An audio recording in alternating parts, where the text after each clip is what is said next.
My name is Margaret Kane, and for 23 years, I've been the invisible backbone of Pinnacle Digital Solutions.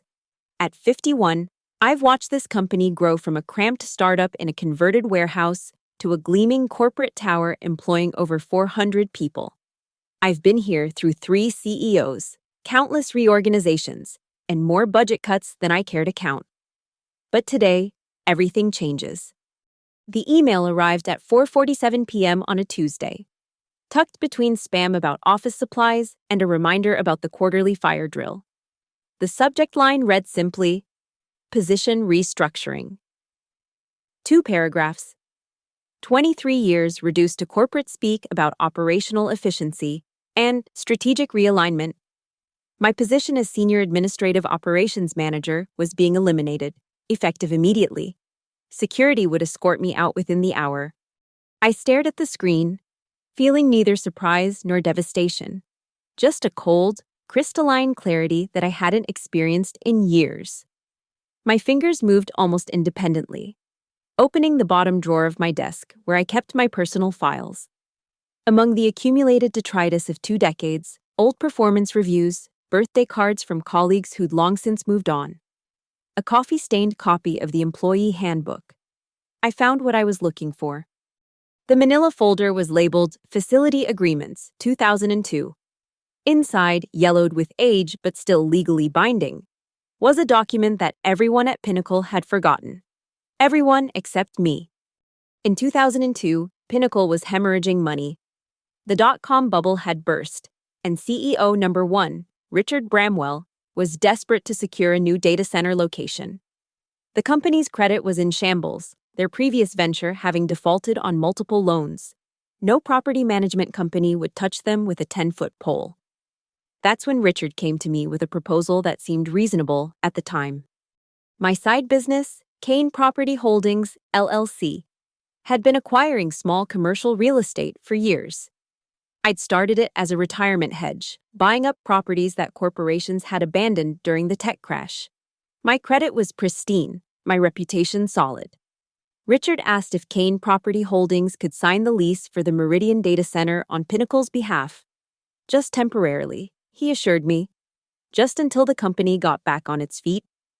The lease was extensive, a 30-year agreement with automatic renewal clauses. The facility housed not just servers, but also the company's primary backup systems, their research and development labs, and their client data archives. Essentially, it was the beating heart of Pinnacle's entire operation. Without it, the company would cease to exist within days. I'd forgotten about the arrangement over the years. The monthly payments were automatically transferred from Pinnacle's accounts to mine, then to the property management company. It was seamless. Invisible. Richard had retired in 2009, taking his institutional knowledge with him. The current CEO, Victoria Castillo, had joined the company in 2018, long after the dust had settled on those early desperate days. But now, as I sat in my soon-to-be former office, I realized something that made my pulse quicken. The automatic transfers had stopped 3 months ago. I'd assumed it was an accounting error, one of those bureaucratic hiccups that plague large corporations.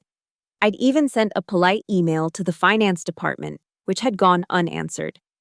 According to the original lease agreement, failure to pay rent for more than 60 days constituted a breach of contract. The property management company had been sending increasingly stern notices to Kane Property Holdings, not to Pinnacle directly.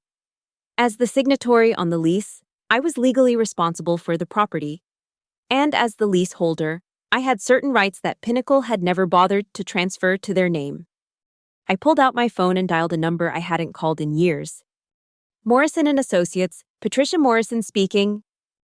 Patricia, it's Margaret Kane. I need to see you tonight. Patricia Morrison had been my attorney for 15 years, handling everything from my divorce to my property acquisitions. She was sharp, ruthless when necessary, and absolutely thorough. If anyone could untangle this legal knot, it was her. We met at her office at 8 p.m. The building was mostly empty, fluorescent lights humming overhead as I spread the documents across her conference table. Patricia's expression grew more intrigued as she read through the paperwork. This is fascinating.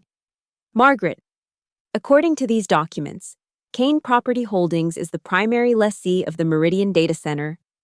Pinnacle Digital Solutions is listed as a sublessee, but there's no formal sublease agreement on file. What does that mean? It means that legally, you control the property. You're the one with the relationship with the property management company. If Pinnacle has been defaulting on their payments to you, and you've been unable to pay the primary lease as a result, you have grounds to terminate their occupancy. I felt something cold and sharp crystallize in my chest. How quickly? The lease agreement includes a clause for immediate termination in cases of non-payment exceeding 60 days. Since it's been 90 days, and you have documentation of your attempts to contact them about the overdue payments, you could legally require them to vacate the premises within 24 hours. And if they refuse? Patricia's smile was predatory. Then you call the sheriff's department and have them forcibly removed for trespassing on your property. I spent the rest of the evening in Patricia's office, planning every detail. We drafted a formal breach of contract notice, a demand for immediate payment of back rent, and a notice of termination. The documents were legally airtight, impossible to challenge. Patricia would file them first thing in the morning, with copies sent to Pinnacle's executive team, their legal department, and their primary investors. But I wasn't content to simply let the law take its course. I wanted them to understand exactly what they'd done and exactly who they'd done it to. The next morning, I arrived at the Meridian Data Center at 6 a.m. The facility was a nondescript concrete building on the outskirts of town, surrounded by a chain-link fence and monitored by security cameras. I still had my access card from the countless times I'd coordinated maintenance visits and vendor access over the years.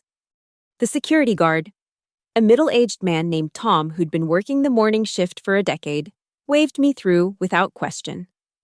"Morning, Ms. Kane. Early start today?" "Just need to check on something in the server room," I replied, my voice steady despite the adrenaline coursing through my veins. The data center was a temple of humming machinery, rows upon rows of servers stretched into the distance, blinking lights creating a constellation of digital life. This was where Pinnacle's entire existence lived. Every client database, every proprietary algorithm, every backup of every file they'd ever created. The temperature was kept at a constant 65 degrees, the humidity precisely controlled.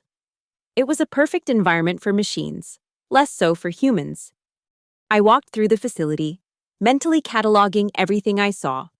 The servers handling the company's flagship product, a customer relationship management system used by over 300 businesses. The backup systems that stored client data going back 15 years. The development environment where their programmers tested new features. The financial databases that contained everything from payroll records to investor reports. All of it was mine. Legally, completely, indisputably mine. At 9 a.m., I was sitting in my car across the street from Pinnacle's headquarters when Patricia's first email was sent. I could imagine the chaos erupting on the executive floor as lawyers and accountants scrambled to understand how their data center had suddenly become legally inaccessible to them. My phone rang at 9:23 a.m. Victoria Castillo's name appeared on the screen. I let it go to voicemail. The second call came at 9:31 a.m., then 9:45, then 9:52. Each time, I watched the phone ring, then returned to silence. The voicemails were increasingly frantic. "Margaret, this is Victoria. I need you to call me back immediately. There's been some kind of mistake with the data center lease. Please call me as soon as you get this." "Margaret, it's Victoria again. I'm getting calls from our legal department about some kind of property dispute. I need to talk to you right away. This is urgent." "Margaret, I don't know what's happening, but I need you to call me back. We can work this out, please." At 10:15 a.m., I drove to the Meridian Data Center. Patricia was waiting in the parking lot with a sheriff's deputy and a representative from the property management company. The paperwork was in order, the legal authority clear. We were there to change the locks. Tom, the security guard, looked confused as we approached. "Ms. Kane, what's going on?" "There's been a change in the lease agreement, Tom." We need to secure the building until the situation is resolved. The locksmith Patricia had hired was efficient and thorough. Every door, every access panel, every emergency exit was fitted with new locks. The property management representative updated the building's electronic security system, removing all existing access cards and creating new ones that only I would possess. By noon, Pinnacle Digital Solutions was completely locked out of their own data center. I sat in my car, watching as the first wave of Pinnacle employees arrived at the facility. They swiped their cards at the entrance, tried the doors, then pulled out their phones to make increasingly agitated calls. A small crowd began to gather, then a larger one. I could see the confusion and growing panic on their faces as they realized the magnitude of what was happening. Victoria Castillo arrived at 12:45 p.m. in her black BMW, followed by a convoy of other executives. She strode to the main entrance, her heels clicking against the concrete, and pounded on the door. When no one answered, she began circling the building, trying every entrance, every window, every possible point of access. My phone rang. This time, I answered. "Margaret, what the hell is going on? Why can't we get into the data center?" "Hello, Victoria. I'm sorry to hear you're having trouble with access. Don't play games with me. Our entire business is in that building. We need to get in there, right now." "I understand your concern. Unfortunately, Kane Property Holdings has been forced to take control of the facility due to breach of contract." "Breach of contract? What are you talking about?" "The lease payments, Victoria. You stopped making them 3 months ago. I've been trying to contact your finance department, but my emails have gone unanswered." "That's impossible. We've been paying the lease on that building for 20 years. Actually, you've been paying Kane Property Holdings, and Kane Property Holdings has been paying the lease. But when you stopped paying Kane Property Holdings, I was unable to meet my obligations to the property management company. As the primary lessee, I had no choice but to terminate your sublease." There was a long silence on the other end of the phone. I could hear voices in the background, urgent conversations, the sound of someone typing rapidly on a keyboard. "Margaret, I need you to unlock this building right now. We'll sort out the payment issue later." "I'm afraid I can't do that. The termination notice gives you 24 hours to remove any personal property from the premises. After that, anything left behind becomes the property of Kane Property Holdings." "You can't be serious. Do you have any idea what you're doing? We have client data in there. We have active projects. We have servers that can't be shut down without causing millions of dollars in damage." "I'm very serious. Victoria, I've been trying to resolve this payment issue for months. Yesterday, you informed me that my position was being eliminated. Today, I'm informing you that your sublease has been terminated. This is extortion. This is business. I suggest you speak with your legal department. They'll explain your options." I hung up and turned off my phone. The rest of the afternoon played out like a carefully choreographed dance. Patricia fielded calls from Pinnacle's army of lawyers, calmly explaining the legal basis for our actions and offering to provide copies of all relevant documents. The property management company confirmed that Kane Property Holdings was indeed the primary lessee and had full authority to control access to the building. By 3 p.m., news vans had arrived. Someone had tipped off the local business reporter about the situation, and the story was too juicy to ignore. Local company locked out of own data center was already trending on social media. I drove home and poured myself a glass of wine. My house was quiet, peaceful. I'd lived alone since my divorce 10 years ago, and I'd grown to appreciate the solitude. I sat on my back porch, looking out at the garden I'd spent years cultivating, and waited. The calls started again at 6 p.m. This time, it wasn't just Victoria. The company's board of directors, their investors, their largest clients, everyone was suddenly very interested in talking to me. My voicemail filled up within an hour. At 8 p.m., someone knocked on my front door. I looked through the peephole and saw Victoria Castillo standing on my porch, flanked by 2 men in expensive suits. I opened the door but didn't invite them in. "Margaret, we need to talk." "I'm listening." "This has gone far enough. You're destroying the company. You're destroying jobs. You're destroying relationships we've spent years building. I'm exercising my legal rights as a property owner. What do you want? Money? Is this about a severance package? We can work something out. I looked at her for a long moment. Victoria Castillo was in her early 40s, blonde, impeccably dressed. The kind of person who commanded attention when she walked into a room. She'd been CEO for 6 years, and under her leadership, Pinnacle had grown from a regional company to a national player. She was respected, feared, and very, very wealthy. She was also completely powerless. I want exactly what you gave me, Victoria. Nothing. That's not an answer. Everyone wants something. I want you to understand what it feels like to have your entire world stripped away in an instant. I want you to know what it's like to have 23 years of dedication dismissed with a 2-paragraph email. I want you to experience the helplessness of being completely at someone else's mercy. Victoria's face flushed. This is about revenge? You're willing to destroy a 400-person company because you're angry about being laid off? I'm not destroying anything. I'm simply reclaiming what's mine. The servers will start failing within days without proper maintenance. The backup systems will shut down. We'll lose everything.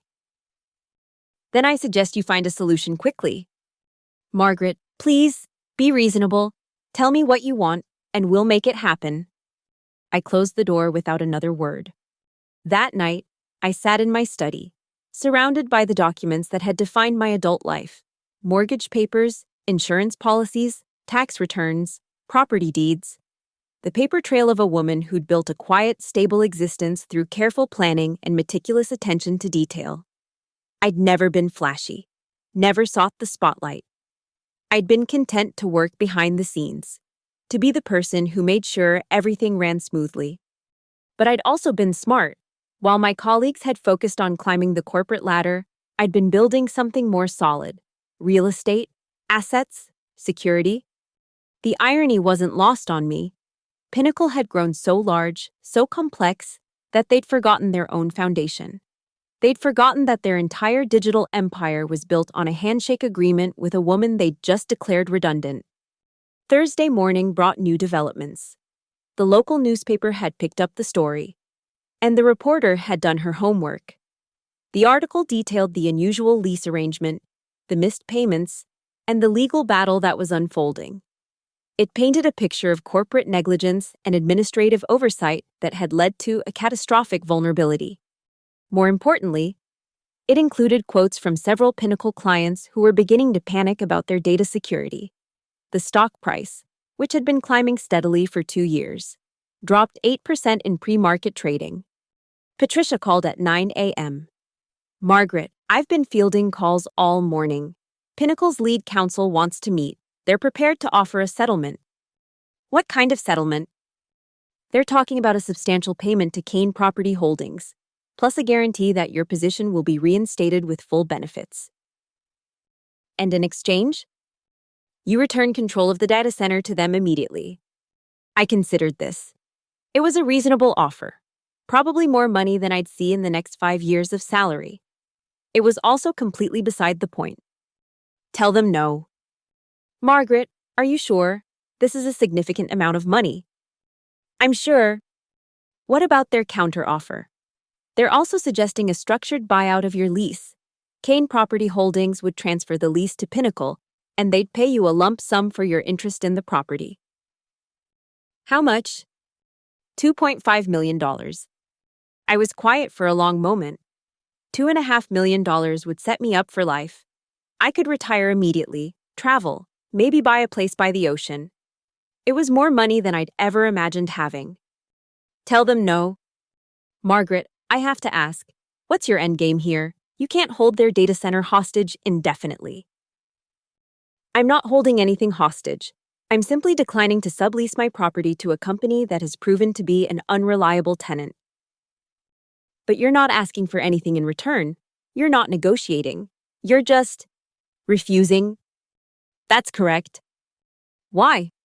I thought about that question for a long time. Why was I doing this? It wasn't about the money. Clearly, it wasn't about getting my job back. I didn't want to return to a company that had so casually discarded me. It wasn't even about personal revenge, not really. Because I can, I said finally. Because for the first time in 23 years, I have the power to say no. By Thursday afternoon, the situation had escalated beyond a simple business dispute. Pinnacle's clients were beginning to panic as their access to critical data became increasingly unreliable. The company's backup systems were still functioning, but they were designed for short-term emergencies, not extended outages. The news coverage had attracted attention from industry analysts and business commentators. Several articles appeared online dissecting the situation, with headlines like, "The Forgotten Employee Who Brought Down a Tech Giant," and "How a Clerical Error Exposed a Company's Fatal Flaw." I found myself becoming a reluctant symbol of something larger. The invisible workers who keep corporations running. The administrative staff who are dismissed as overhead until something goes wrong. Social media was full of people sharing their own stories of being undervalued, overlooked, or suddenly laid off after years of faithful service. But I wasn't interested in being anyone's symbol. I was interested in watching Victoria Castillo's empire crumble. Brick by brick, server by server. Friday morning brought news that Pinnacle's largest client, a multinational corporation that used their customer management software for over 50,000 employees, was threatening to terminate their contract. The client's legal team had reviewed their service agreement and determined that the current situation constituted a material breach of Pinnacle's obligations. Other clients were asking similar questions. If Pinnacle couldn't maintain access to their own data center, how could they guarantee the security and availability of client data? If they couldn't resolve a simple lease dispute, what did that say about their management capabilities? The stock price continued to fall. By market close on Friday, Pinnacle Digital Solutions had lost nearly 30% of its value in 3 days. Victoria called me again Friday evening. This time, her voice was different, tired, defeated, desperate. "Margaret, I'm begging you. We'll pay the back rent. We'll pay a penalty. We'll give you whatever you want. Just please, let us back into the building."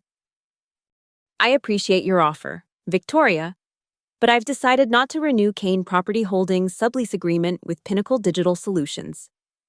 "What does that mean?" "It means that when your 24-hour notice period expires tomorrow morning, you'll need to find alternative arrangements for your data storage needs." "That's impossible. We can't move 15 years of data and infrastructure in a single day." "That's unfortunate. Perhaps you should have considered that before eliminating my position." "Margaret, you're being irrational. This is affecting hundreds of people who had nothing to do with your termination." "You're right. It is affecting hundreds of people. I imagine they're quite concerned about their job security right now." "Are you listening to yourself? You're talking about destroying people's livelihoods." "I'm talking about the natural consequences of poor management decisions. You chose to eliminate my position without understanding the full implications. You chose to stop making lease payments without investigating the underlying agreements. You chose to treat me as expendable without considering whether I might be essential. This is insane. You're one person. You can't destroy an entire company." "I'm not destroying anything. I'm simply choosing not to enable your continued operation." "What about the shareholders? What about the employees? What about the clients who depend on our services? What about them? They don't deserve this." "Neither did I." The line went quiet for a long moment. I could hear voices in the background, urgent conversations, the sound of someone crying. "Margaret, I'm sorry. I'm truly sorry about how your termination was handled. It was a mistake.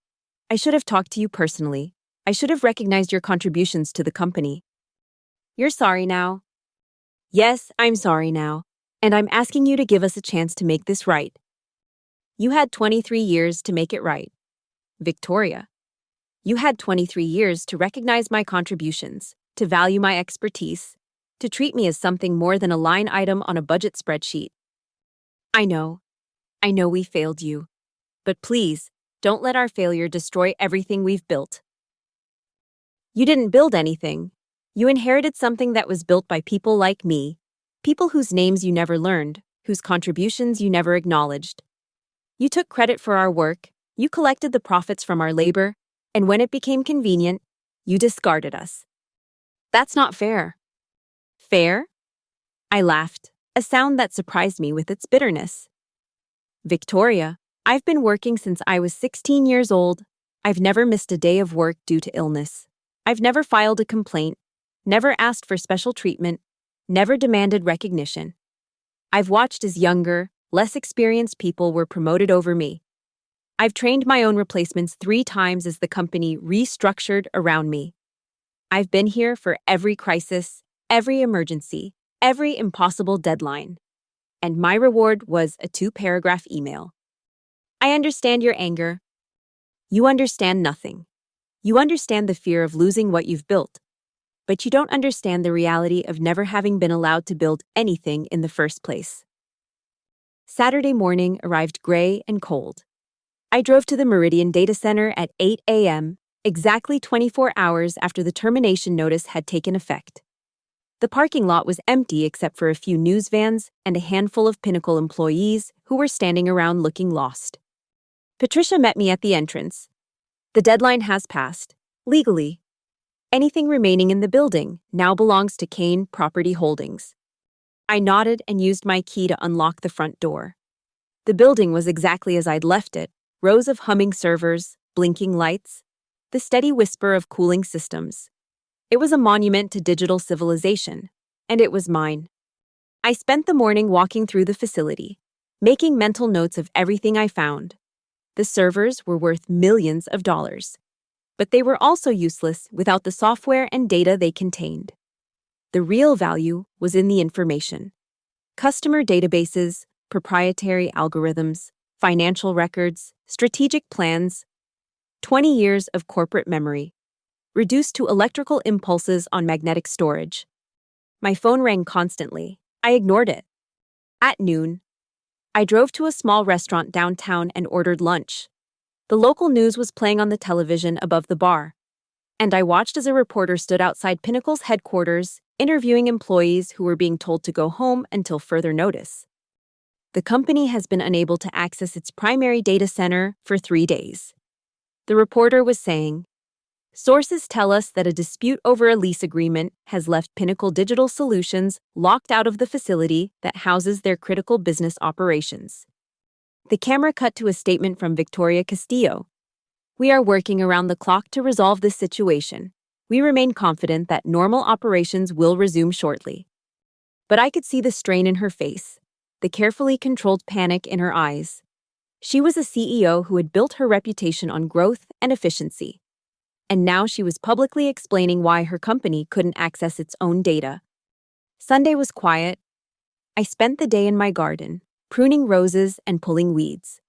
The physical work was meditative, a counterpoint to the digital chaos I'd unleashed. My phone continued to ring, but I'd turned off the ringer. The silence was profound. Monday brought news that 2 more major clients had terminated their contracts with Pinnacle. The company's stock price had fallen another 15%, wiping out nearly half of its market value in less than a week. Financial analysts were beginning to question whether the company could survive the crisis. I received a hand-delivered letter from Pinnacle's board of directors. It was formal, desperate, and completely irrelevant. They were offering me a position on the board, a consulting contract worth more than my annual salary, and a public apology for my termination. In exchange, they wanted immediate access to the data center. I threw the letter away without finishing it. Tuesday brought federal involvement. The FBI's cybercrime division had been contacted by several of Pinnacle's clients who were concerned about the security of their data. A pair of agents arrived at my house Tuesday evening, polite but serious. Ms. Kane, we're investigating reports of potential data theft and computer fraud related to Pinnacle Digital Solutions. I'm not aware of any theft or fraud.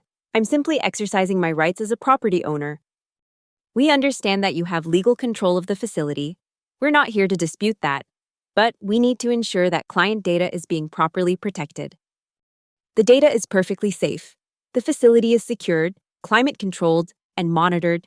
Nothing has been accessed or altered. We'd like to verify that independently, if you don't mind. I accompanied them to the data center, using my key to let them inside. They spent an hour examining the servers, checking logs, and confirming that all systems were functioning normally. No data had been accessed. No files had been copied. No security measures had been compromised. Everything appears to be in order, the lead agent said as we prepared to leave. But Ms. Kane, I have to ask, what's your plan here? You can't hold this facility indefinitely.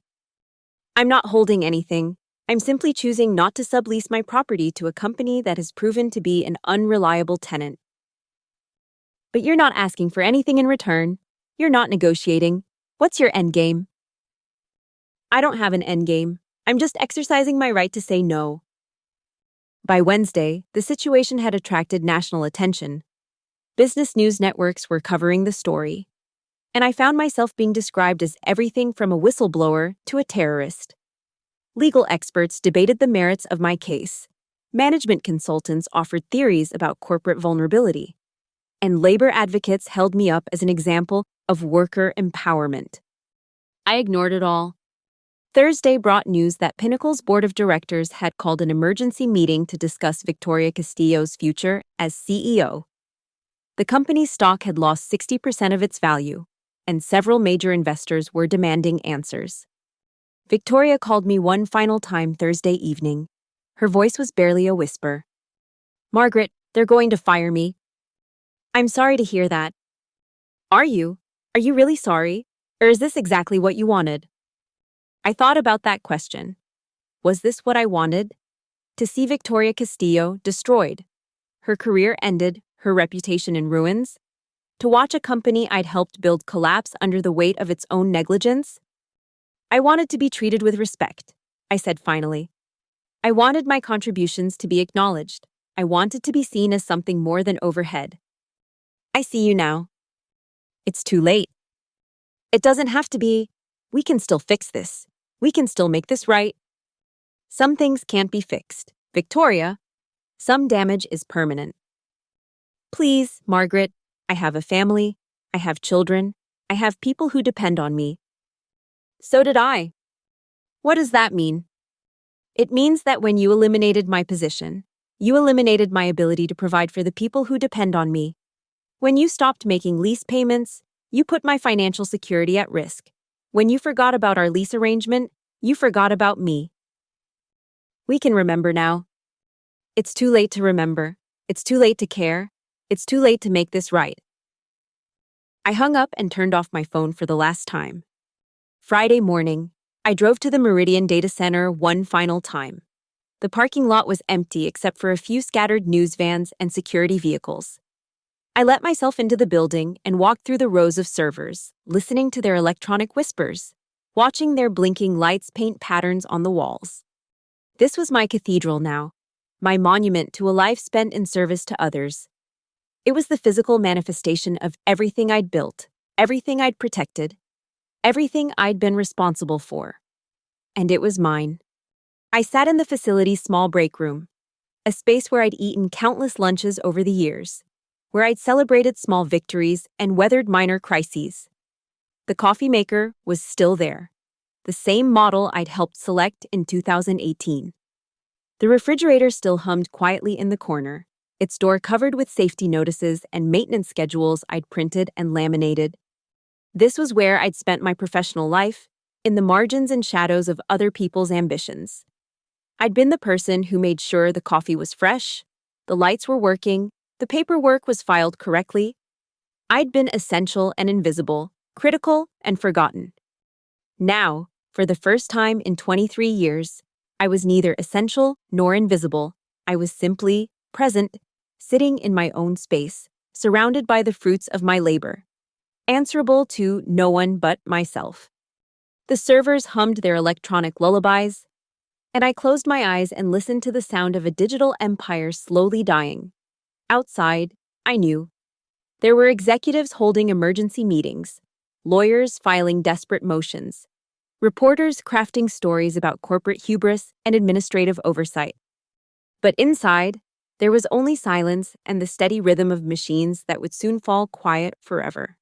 I stayed until the lights began to dim, until the cooling systems began to slow, until the first servers began to shut down from lack of maintenance. I stayed until the digital fortress I'd guarded for so long began its slow, inevitable collapse. Then I locked the door behind me and walked away, leaving behind nothing but the echo of my footsteps and the fading memory of a woman who had been forgotten until she chose to be unforgettable. The newspapers would write about the collapse of Pinnacle Digital Solutions for months afterward. They would analyze the legal loopholes, the management failures, the cascade of events that had brought down a company worth hundreds of millions of dollars. They would interview experts and executives, consultants and lawyers, everyone who had an opinion about corporate vulnerability and administrative oversight. But they would never truly understand what had happened in that quiet data center, in the space between the servers and the shadows, where a woman named Margaret Kane had finally learned the power of saying no. The building stands empty now, its servers silent, its lights dark. Sometimes I drive by and look at it.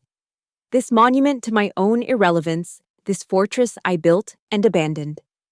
It serves as a reminder that some things are more valuable than money, more important than success, more lasting than corporate empires. Some things, once lost, can never be recovered. Some wounds, once inflicted, can never be healed. Some people, once forgotten, choose never to be remembered. And sometimes, the person holding the keys to the kingdom is the same person you just told was no longer needed.